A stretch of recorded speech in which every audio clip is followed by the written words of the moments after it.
Ini sejarah, tapi ya, makanya Sejarah. Prabowo saya junjung menjadi bapak rekonsiliasi Perdamaian. perdamaian antaranya turunan-turunan Soekarno dan turunan Soeharto, juga mungkin turun antara Jokowi dengan Ibu Mega, antar dinasti ini negara ini bukan milik dinasti, milik rakyat, loh ya. Para bekas presiden tak kasih tahu, negara ini milik rakyat, bukan milik dinasti. Bukan milik dinasti Soekarno, saya pencinta Soekarno, tapi bukan milik Bu Megawati, bukan. Ini milik rakyat. Nah, kita rakyat yang sadar diri, tapi rakyat yang tahu diri, ngerti tugas di dunia ini, lah itu baru menjadi rakyat. Mbak, kok kendelmen?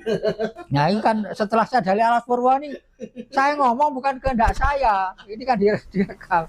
Saya ngomong bukan, sudah berapa jam? Jangan panjang-panjang. Nanti orang bosan akhirnya, wah ini gedabrus akhirnya ngono. 30.